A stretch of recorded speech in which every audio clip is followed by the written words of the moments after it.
안녕하세요. 얼마 전 이혼한 30대 여성입니다. 법적으로 완전히 남남이 된 지는 한 달이 채 되지 않았고요. 그래서 그런가 아직 무뎌지지가 않아서 지금도 생각만 하면 속이 너무 답답하고 그래요. 그런데 주변에는 다들 좋은 일을 앞두고 있는 친구들만 있다 보니 제 속 터지는 이야기를 할 수가 없거든요. 그래서 이렇게 찾아올 수밖에 없던 거니 이해해 주시면 감사하겠습니다. 제가 이런 상황에 놓이게 된 연유를 이야기하려면 일단 남편이란 작자부터 어떻게 만났는지 말씀드려야겠네요. 남편하고는 같은 대학 선후배 사이였어요. 물론 알고 지내는 몇 년 동안은 남녀 사이라기보다는 그저 오빠 동생에 불과했지만요. 그러다 본격적으로 연애를 시작한 건 제가 사회생활을 시작하고 얼마 지나지 않아 어머니가 돌아가셨거든요. 그런데 저는 어머니랑 사이가 정말 각별했어요. 아버지가 돌아가신 이후로 어머니가 재혼도 안 하시고 저 하나만 바라보고 저 하나만 지극정성으로 키워주셨으니까요. 그래서 대학 졸업하고 어엿한 사회인이 되었을 땐 이제 제가 받았던 그 사랑을 돌려드릴 생각에 얼마나 기뻤는지 몰라요. 그런데 그렇게 어이없는 사고로 돌아가시고 나니 솔직히 별의별 생각이 다 들더라고요. 이런 말 뭐하지만 그냥 따라가 버릴까 하는 마음까지 들었다니까요. 그런데 그때 그런 저를 붙잡아준 사람이 바로 지금의 남편이었어요. 지금 돌이켜 생각해보면 그렇다고 뭘 얼마나 대단한 걸 해준 건 아니었지만 아침 저녁으로 제 안부 물어주고 저 힘내라고 출근길에 저희 집 앞에 들려서 커피 들려주고 그런 세심한 챙김에 제가 많이 의지를 하게 되었던 거죠. 그리고 이런 상황을 알게 된 외가 식구들이 좋은 사람 같으니 한번 만나보라대요. 참고로 아버지 돌아가시고 어머니가 저 키우시는 동안 외가 식구들의 도움을 많이 받았어요. 외삼촌의 도움으로 어머니는 계속해서 직장 생활을 이어나가실 수 있었고 외할머니가 건물을 어머니한테 일찍이 증여해 주신 덕분에 경제적인 곤란도 피해갈 수 있었으니까요. 그래서 외가 식구들이 남편을 좋게 평가하고 있다는 사실도 제가 남편과 교제를 결심하게 된 결정적인 이유 중 하나였답니다. 남편과는 이후로 3년을 만났는데 만나는 동안 드라마에서나 나올 듯이 격정적이고 불같은 사랑을 한 것은 아니지만 그래도 늘 한결같고 별탈없는 날들이었어요. 그리고 그때도 저는 제가 가장 힘들었던 시기에 남편이 제 옆에 있어줬다는 것에 대한 고마움을 간직하고 있었기에 결혼은 당연히 남편이랑 해야겠다고 생각하고 있었거든요.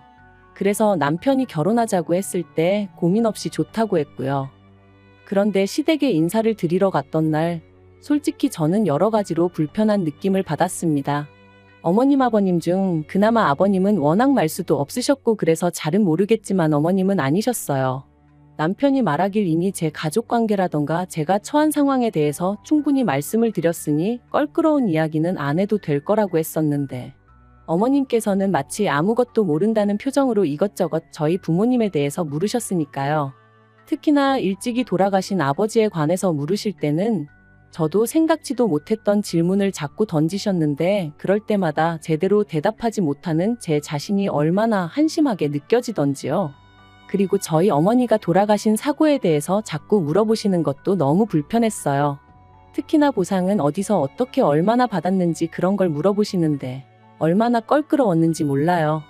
그나마 남편이 뭘 그런 것까지 물어보시냐며 중재를 해주지 않았다면 정말 눈물 콧물 흘리며 뛰쳐나올 뻔했다니까요.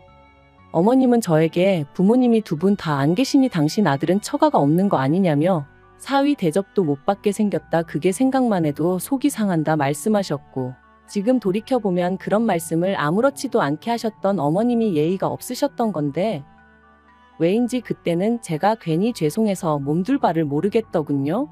그리고 그런 분위기가 조성되면서 졸지에 남편이 손해보고 결혼한다는 식으로 분위기가 형성되었고 그렇게 얼떨결에 집도 차도 제가 해가게 되었습니다. 물론 집도 차도 전부 다 남편 이름으로 해야 된다는 어머님의 억지는 따르지 않았지만요. 아무튼 그렇게 신혼살림을 차렸고 남편과의 사이는 예전과 다를 바 없이 무난했어요. 하지만 그런 저희가 한 번씩 부딪힐 때가 있었는데 그건 바로 시댁 이야기, 돈 이야기가 나올 때였습니다. 특히나 어머님은 결혼 당시에도 말도 안 되는 혼수를 요구하셨는데 제가 들어드리지 않았거든요. 그랬더니 그때부터 걸핏하면 저희 집에 찾아오셔서는 말도 안 되는 트집을 잡기 시작하셨죠. 한 번은 제가 신혼이고 하니 좀 좋은 그릇을 써보고 싶은 욕심이 들었어요. 그래서 브랜드 그릇 세트를 장만했는데 그걸 굳이 저희 찬장을 다 열어보시다가 발견하시곤 이게 얼마짜리냐며 이런 거 남한테 보여줄 것도 아닌데 대충 쓰면 되지 돈이 썩어나서 이런 데다가 쓰냐. 또 제가 좋은 브랜드 가방이 몇 개 있었는데 그걸 어머님이 저 몰래 저희 드레스룸을 뒤지시다 발견하시곤 지는 아주 쌓아놓고 살면서 지 CM이랑 신우는 한 개를 안 사주냐며 제가 어머님과 신우 수준을 무시해서 그렇다는 억지를 쓰기도 하셨죠. 그리고는 어떻게든 제 걸 뺏어가려 하시는 걸 저도 목에 핏대 세워가며 안 된다고 막은 적도 있네요. 하지만 그래도 이때까지만 해도 또 시작이구나 하고 넘길 정도의 수준이었는데 지난 연말이었어요. 어머니가 돌아가시고 어머니 앞으로 되어 있던 건물이 저에게 왔는데 사실 말이 건물이라고 하지만 4층짜리의 소위 꼬마 빌딩이라서 제가 앉은 자리에서 떼돈을 벌고 그런 것은 아니에요. 그저 직장 생활로 버는 수입에 별도로 월세가 들어오니 조금 더 여유가 있는 정도였지요. 그런데 무슨 이야기를 하다가 그 월세 이야기가 나왔고 어머님이 제가 그 월세를 관리한다 하니까 그게 무슨 말도 안 되는 소리냐고 하시더라고요. 왜 월세를 네가 관리하냐 그러면 내 아들은 뭐냐 하시는데 저뿐만 아니라 이때는 남편도 황당함을 감추지 못하더라고요. 결혼 전부터 줄곧 제가 해오던 건데 그리고 건물이 제 거니 당연한 거잖아요. 하지만 이런 제 상식이 어머님께는 통하지 않았습니다. 어머님은 제가 남편을 무시하는 거라는 둥, 결혼했으면 공동재산인데 왜 저 혼자 독식하냐는 둥의 말도 안 되는 말씀을 하시며 저에게 화를 내셨으니까요. 그리고 이 일로 어머님과 제 사이에 감정의 골이 깊어져 연초까지 그 어떤 연락도 주고받지 않았죠. 설에도 찾아가지 않았어요. 아니 정확히 말하자면 어머님이 설에도 오지 말라고 하시더라고요. 제대로 반성하고 용서를 구할 것이 아니면 당신 눈에 띄지 말라면서요. 그리고 저는 반성할 일도 용서를 구할 것도 없었기에 어머님이 말씀하신 대로 찾아뵙지 않았던 거죠. 물론 남편은 그래도 그냥 말이라도 죄송하다 하면 될 거 아니냐 했지만 당시 제가 판단하기에 매번 말도 안 되는 어머님 말씀에 제가 조아리고 허리를 숙여대다간 평생 끌려다니며 살 것 같았거든요. 그래서 아니라고 안 가겠다 한 거였죠.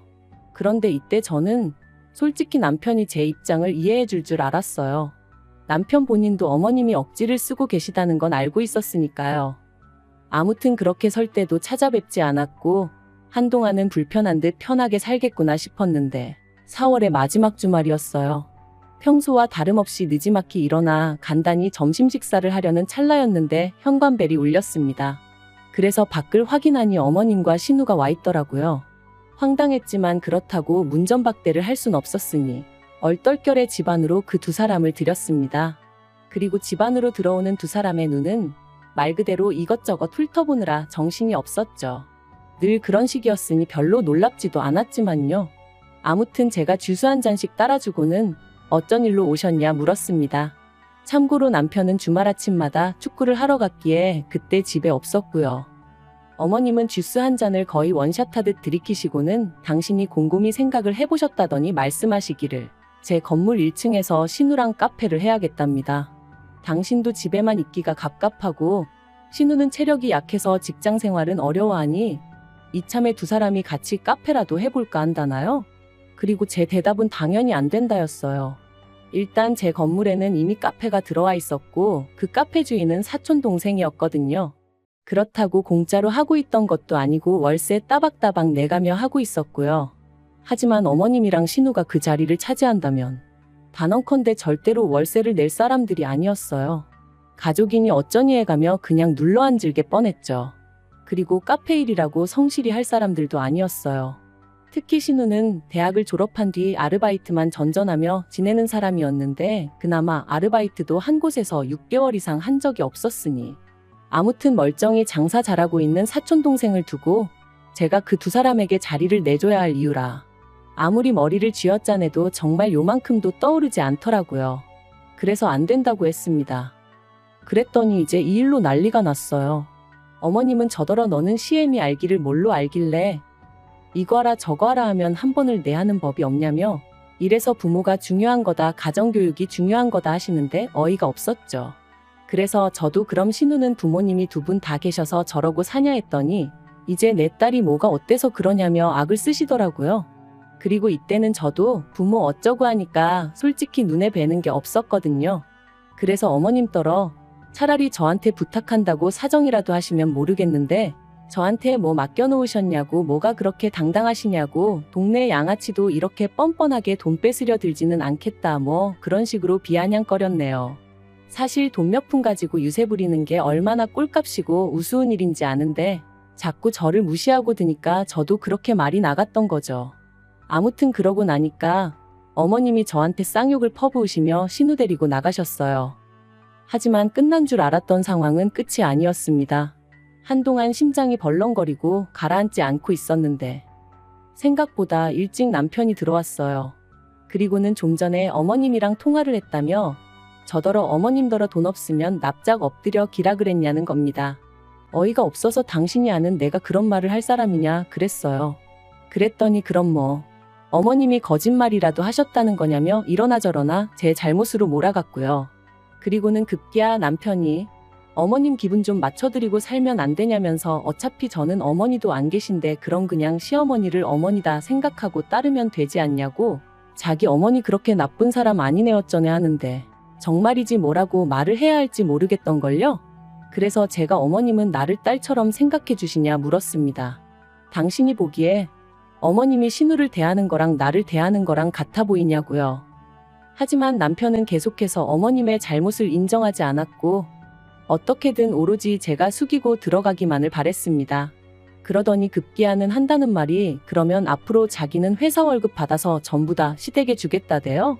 어머님이나 신우나 어떻게든 돈을 벌어보려고 저한테 부탁을 했을 텐데 제가 안 들어줘서 이렇게 되었으니 그 책임을 자기라도 져줘야 하지 않겠냐면서 말이죠.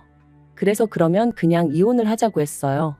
이혼하고 아예 시댁에 들어가서 당신 부모님이랑 여동생이랑 걷어먹이며 살라고요. 막말로 내가 무슨 자원봉사자도 아니고 당신이 지금도 우리 가정에 기여하는 바가 되면 얼마나 된다고.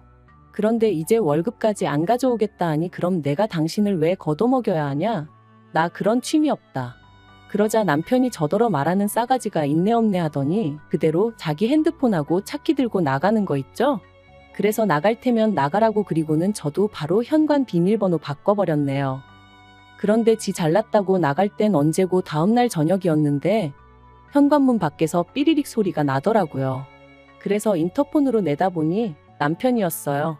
그래서 제가 거기서 뭐 하냐니까 왜 현관문이 안 열리냐면서 비밀번호 바꿨냐고 성질을 내대요. 어이가 없어서 그래 바꿨다. 내 집인데 내가 바꾼 게 무슨 상관이냐 해버렸습니다. 그랬더니 저더러 진짜 해보자는 거냐면서 너 이러면 나랑 못 살아 이러는 거예요. 그리고는 자기까지 저를 떠나면 제 옆에 누가 있기나 하겠냐면서 애비애미 다 죽고 남편한테 버림받고 사람들이 얼마나 비웃겠냐는 거였죠. 그리고 그런 소리를 듣고 있으니까 정말 온몸이 부들부들 떨리더군요. 내가 한 입을 덮고 살던 사람이 이렇게 비열한 사람이었나 싶은 게. 그런데 그때 사실 제 옆에 외삼촌하고 사촌동생이 다 있었어요. 제가 당장 월요일에 남편은 출근해야 하니까 분명히 지 옷이든 뭐든 가지러 올 것 같았고 그러면 단둘이 마주쳐야 하는데 그게 왠지 겁이 나서 와달라고 부탁을 했어가지고요. 그러니 저희 외삼촌과 사촌동생까지 남편의 막말을 다 듣게 되었죠. 외삼촌이 뭐 저런 놈이 다 있냐 하시면서 단박에 뛰쳐나가셨어요. 사촌동생도 같이요. 그리고 저희 사촌동생이 지금은 카페를 하고 있지만 원래 유도선수 출신이거든요. 그래서 동시에 두 부자가 남편을 가로막고 서가지고는 방금 뭐라 짓거렸냐 다시 말해봐라. 그러니까 저한테 막 퍼부어댈 땐 언제고 찍소리도 못하더라고요. 자기가 홧김에 한 말이지 진심은 아니었다 뭐 그런 뜻이 아니었다 해대면서 말해요. 그 꼴이 얼마나 우습던지. 아무튼 그런 소리까지 듣고도 남편이랑 살겠다 생각하면 제가 말 그대로 배알도 없는 X 아니겠어요? 남편한테 헤어지자 했습니다.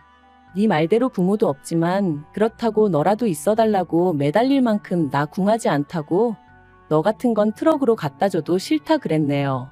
그리고 그제서야 남편이 사람이 살다 보면 말실수도 하고 그럴 수도 있는 거 아니냐며 자기도 제 말이 거슬렸던 적이 한두 번 있던 게 아닌데 자긴 다 참았답니다. 그런데 저는 왜 못 참아주냐면서 너무하네 어쩌네. 하지만 그러던지 말던지 결국 협의이혼으로 잘 마무리되었어요. 제가 타던 차 남편한테 준다고 했거든요. 그거라도 줘야 먹고 떨어져 나갈 것 같아서 그런 거니 바보같이 그걸 왜 줬냐 그러지는 마셔요. 저한테는 그런 거라도 주고 남편에게서 벗어나는 게 그 무엇보다 중요한 일이었답니다. 남편한테는 지금도 사실 연락이 와요. 자기가 반성 많이 하고 있고 시부모님도 신우도 저한테 많이 미안해하고 있다면서 이번 일을 통해서 우리 진정한 가족으로 거듭날 수는 없겠냐? 한마디로 개수작 부리는 거죠. 물론 저는 웃기고 앉았다고 됐다고 했고요. 그리고 어디 가서 죽어도 소식 전하지 말라고 했네요. 하나도 안 궁금하고 알고 싶지도 않으니까. 그래도 쪽팔린 것도 없나 봅니다. 계속 미안하다 기회를 달라 해대는 거 보면 말해요. 하지만 걱정 마세요. 정말 요만큼도 흔들리지 않을 거니까요. 하늘에 계신 부모님이 저를 보시고 더는 걱정하고 눈물 찌으시는 일 없도록 살 겁니다. 제 인생은 제 거니까요.